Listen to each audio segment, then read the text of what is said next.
So what if the way we often measure success, in life, in work, in mission, what if it's fundamentally flawed? Hmm. We chase that immediate win, right? The visible accomplishment, the program launch with really clear, impressive numbers. Yeah, the metrics. But what if that focus actually, undermines the lasting impact we could really have? It's that pressure, isn't it? Yeah. That relentless pressure for results right now.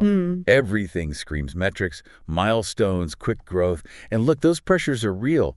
But these sources we're diving into, they ask us to look a bit deeper. Exactly. Yeah. Today, we're really digging into a stack of material that challenges that conventional wisdom big time. Yeah. They explore what it truly means to finish well. And maybe, surprisingly, it seems to have less to do with the monuments you build for yourself and everything to do with creating a legacy that multiplies, one that echoes, through generations. The huge shift in perspective, isn't it? Yeah. Not building something you have to constantly maintain, but sparking something in others that they carry forward. It keeps going. So our mission for this deep dive is basically to pull out the sharpest insights from all this material. Okay. We're going to look at why shifting from just adding to multiplying is so essential for lasting impact. Right. Addition versus multiplication. Yeah. Trace the deep biblical roots of this whole idea, unpack the practical ways to actually live this way, build this way, How cool. and wrestle a bit with what the eternal reward of investing in this kind of legacy really looks like. Okay. So get ready to maybe rethink your definition of success. Because these sources, they really invite you into a completely different way of building. Definitely. So let's dive into this core tension the sources lay out. On one hand, like you said, this relentless pressure for immediate results. Launch the program, hit the target, grow your platform, hire more staff. It's all about adding, right, building your own capacity or the organizations. And it's often driven by, well, a desire for visibility, for tangible proof of progress. It feels productive. Totally. You can point to the headcount, the budget size, the number of attendees. You can count it. Right. You can see the addition happening. But the powerful challenge from this material is, what if true, lasting success isn't measured by how brightly your light shines in one spot, but by how many other lights you manage to spark? And not just spark, but equip them to spark others. The sources really contrast this with what they call the addition trap. You keep adding resources, adding programs, adding staff, always depending on this central point. Right. Centralization. It's growth, yeah, sure. But it often plateaus because it depends entirely on your capacity or the capacity of that central hub. It has limits. Think about that analogy one of the sources uses. It's pretty good. A lone lantern, powerful in its beam, lighting one specific area. Okay. That's addition. Now, compare that to dozens, maybe hundreds, of small candles, each lit from another, passed hand to hand. Ah, okay. The lone lantern is impressive, sure, but its reach is limited, tied to its own power, its own location. But the candles, individually, may be less bright, but together, they can spread light exponentially, reaching places that single lantern could never, ever touch. That's the power of multiplication. Light reproducing light. Potential just unleashed in all sorts of unexpected places. And the stark warning, really, from this material is that if we stay stuck in that addition trap, just focused on our own platform or immediate outputs, we risk becoming irrelevant. Our influence shrinks the moment we step away. We just become like historical footnotes instead of living catalysts. It's like the insight is that clinging to control, wanting to be the indispensable center. Yeah. That's the very thing that limits our long-term impact, ironically. Okay, so this idea of multiplication as like God's preferred method, where do our sources say this actually comes from? They take us right back to the beginning, don't they? Yeah, and what's fascinating here is the insight that multiplication isn't just some, clever strategy cooked up later in the New Testament. It's woven into the very fabric of creation itself. The sources point straight to Genesis 1.28. Be fruitful and multiply. Fill the earth. The first command, almost. Exactly. And the point is, this wasn't just about having kids. It was God embedding the principle of reproduction, of expansion, into humanity's core mandate, extending his image, his rule, his life across the whole planet. Wow. So it's like the divine operating system for growth, from biology all the way to spiritual impact. Precisely.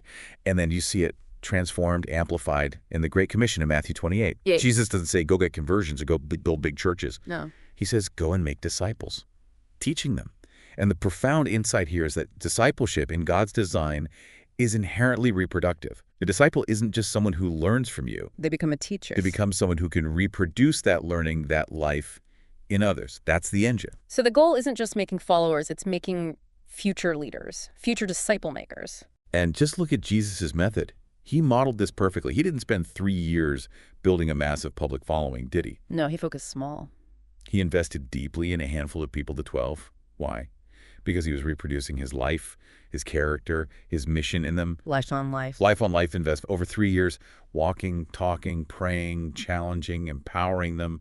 It was intense. Pouring himself into the few for the sake of the many. Exactly. And then Paul gives us this incredibly practical, like 4-generation blueprint. In 2 Timothy 2.2, he says, "The things you have heard me say, entrust to faithful people who will also be qualified to teach others." Wow. Break that down. It's Paul to Timothy. Timothy to faithful people, and those faithful people to others also. That's 4 generations right there. The insight for you today is, are you thinking just 1 generation deep? Or are you building a process designed to go 4 generations, maybe even beyond? That moves way beyond just passing information, doesn't it? It's passing identity, capacity. The DNA. And the sources show this isn't just a New Testament invention. You see echoes in the Old Testament too. Think about Abraham. Okay. He was called to father a lineage of faith, Right. a family that would bless the world, not build an empire based on his own strength. It was about descendants. Yes. Or Moses. Knowing he wouldn't personally enter the promised land, he spent critical time preparing Joshua, equipping him to lead a people he would never personally lead to the finish line. That's a powerful picture. Faithfully laboring, knowing the ultimate fruit, the big win, will be harvested by someone else.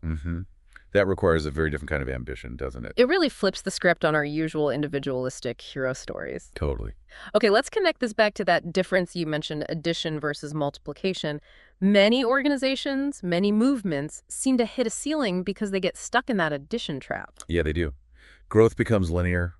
It depends on adding more of the same central resource, maybe more money, more staff, more programs run from the top. It works for a while. Sure, it works for a while, but it struggles to break out. It hits limitations, local limits, resource limits. But the sources, they just reveal the staggering, exponential potential of multiplication. Oh, it's huge. When a disciple makes a disciple, and that new disciple makes another disciple, even starting with a really small, faithful group, the impact just compounds. Over generations, it can truly cover continents. Yeah, this is what one source calls the genius of God's design.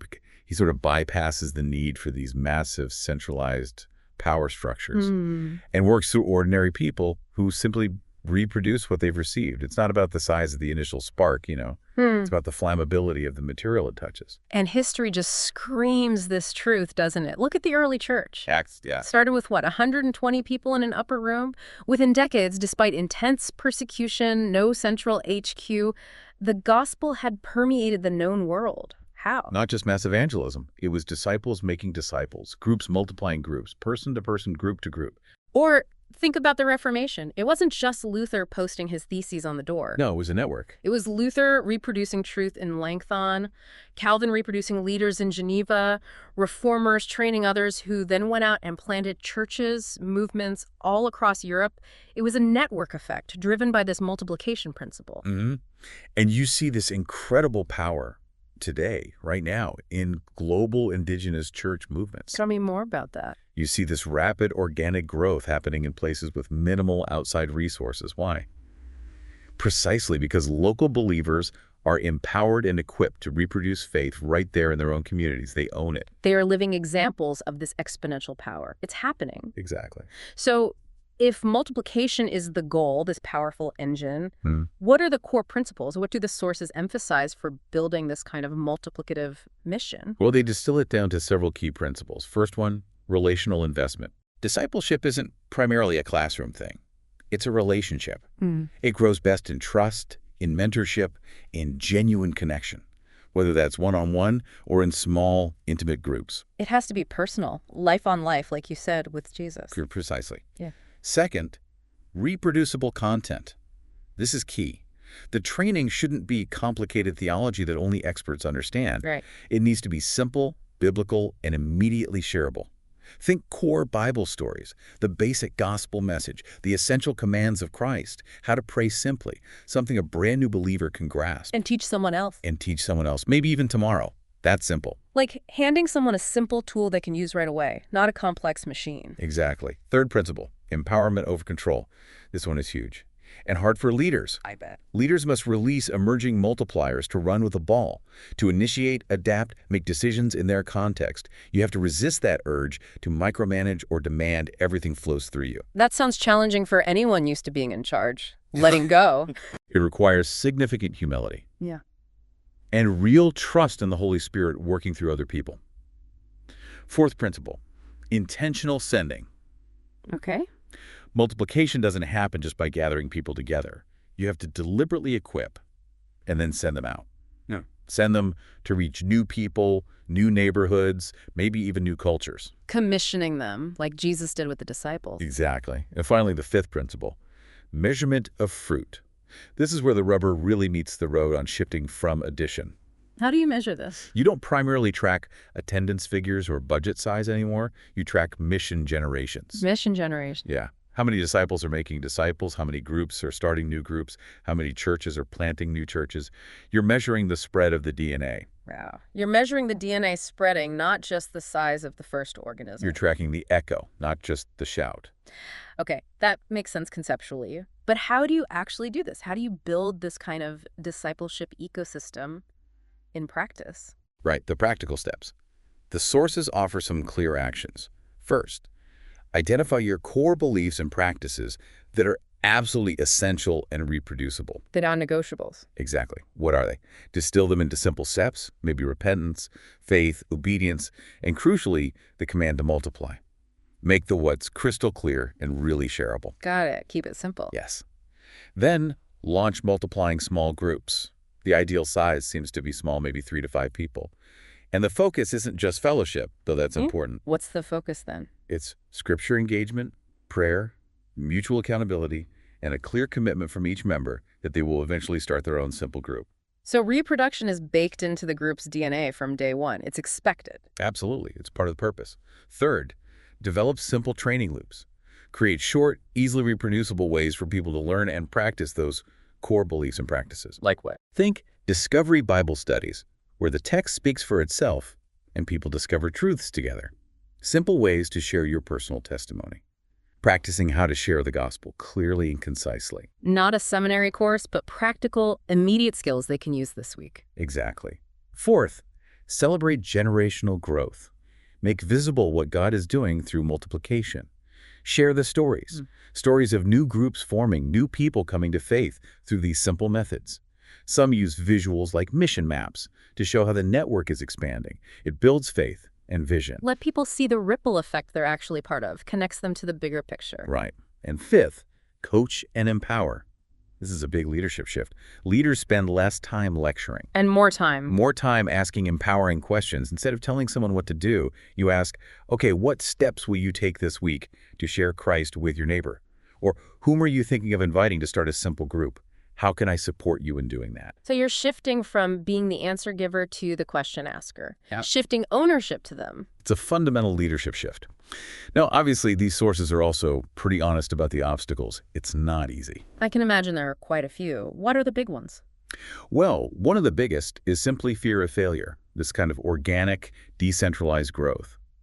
It involves letting go, trusting others, which means things won't always go perfectly or the way you would have done it. Right. The sources remind us that missteps are part of the process. God uses challenges to refine us, like James chapter 1 talks about trials producing endurance. You have to be okay with messy, it sounds like. Definitely. Another huge one is attachment to control. For leaders, especially successful ones, releasing authority feels really counterintuitive. Yeah. It requires immense humility, like Paul telling the Ephesian elders he was leaving, entrusting them with a flock. That's seen in Acts 20. You have to let go of being the indispensable expert. And that can feel like a threat to our identity sometimes, can it? If our identity is wrapped up in being the leader? It absolutely can, if our identity is tied to being the center of everything. And then there's the perception of resource scarcity. We often think we need big budgets, nice buildings, lots of paid staff to grow significantly. The addition model requires resources. Right.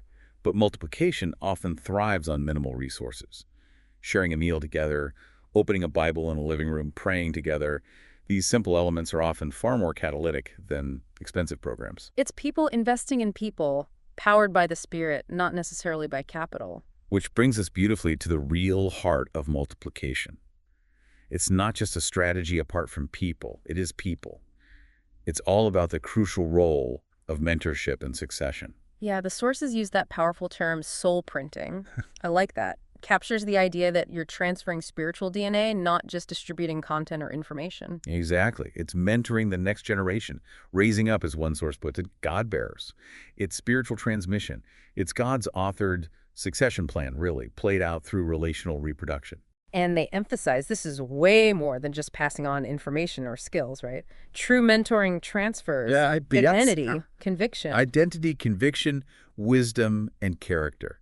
It demands proximity you have to share life together, transparency, being real about your own struggles, and navigating tension, being willing to challenge and also be challenged. The sources say a mentor's scars aren't something to hide. They're actually a map for the mentee. They show the terrain of the journey and, crucially, God's faithfulness through it all. Wow. And that level of investment, it obviously takes time. Our sources call time the sacred currency of multiplication. It is. Yeah. Investing time, investing energy, consistent presence, just walking alongside someone, the lifeblood. Jesus' 3 years with his disciples is the ultimate model, isn't it? Yeah. It's not about efficiency. It's about intentional, patient presence. Growth, like planting a seed, is often slow before you see it break ground. Patience is key. Another really countercultural point the sources highlight is the power of vulnerability in mentorship. That seems opposite to how the world views leadership. It's absolutely essential in the kingdom, even if the world tells you to project an image of perfect strength, sharing your struggles, your failures, your doubts. Like Paul talking about his thorn, or Jesus weeping. Exactly like that. It models dependence on God's grace, not your own perfection. Yeah. And it creates a safe space for mentees to be authentic, to admit their own struggles.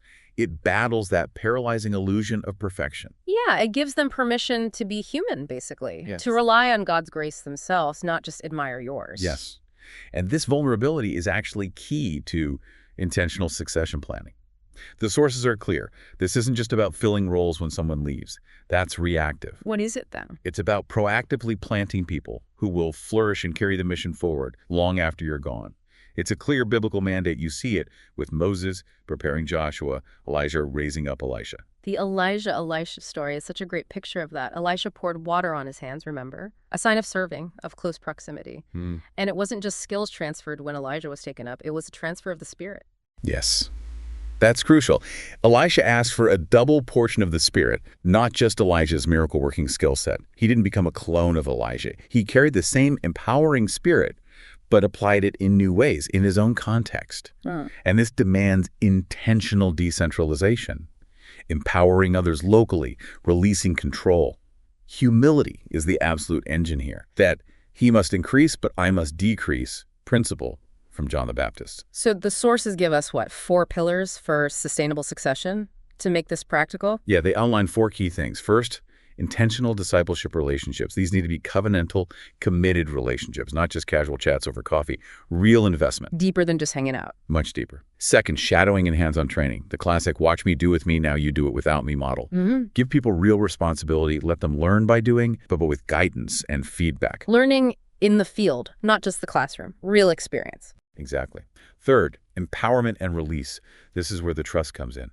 Trust the Spirit working in them, more than you trust your own need for control. Release authority. Give them room to lead, even when they maybe don't feel fully ready, or you don't feel they're fully ready. That takes courage. It does. And fourth, creating a culture of succession.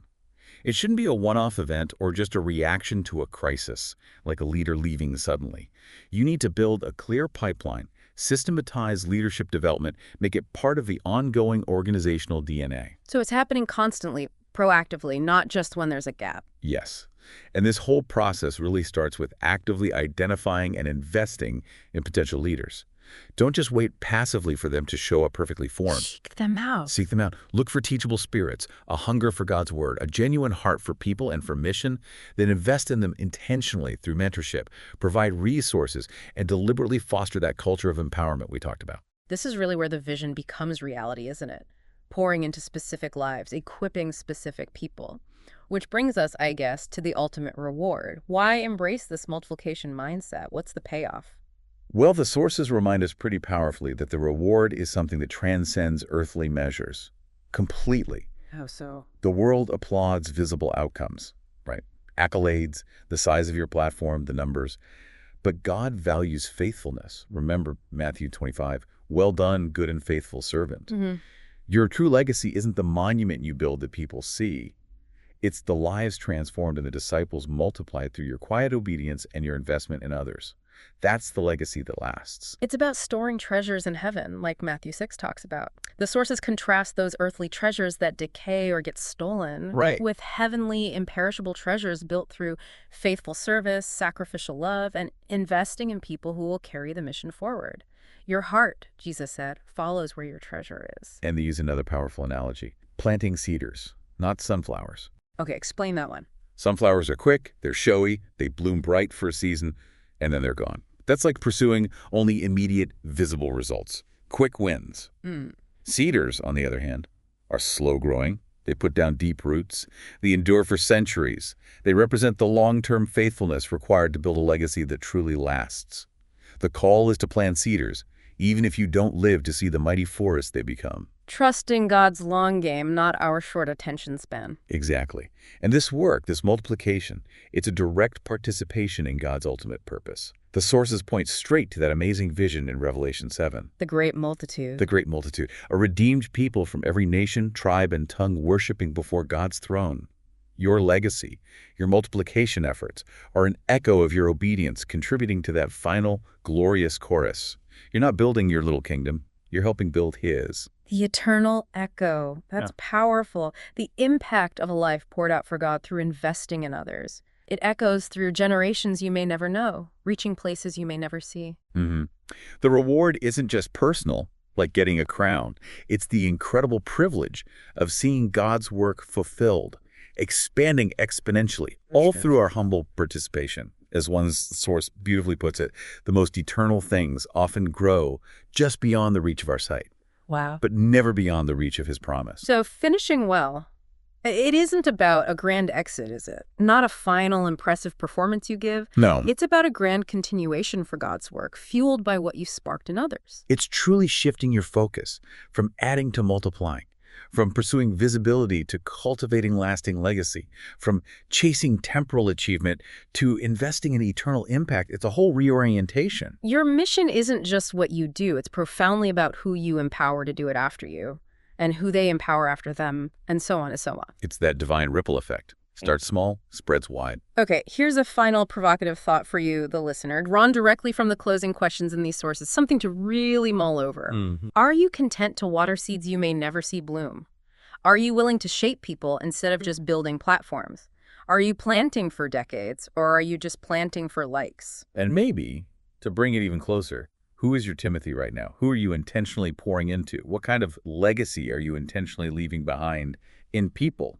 Not just in projects or programs. Because in God's kingdom, remember this, the most eternal things often grow just beyond the reach of your sight, but never ever beyond the reach of His promise.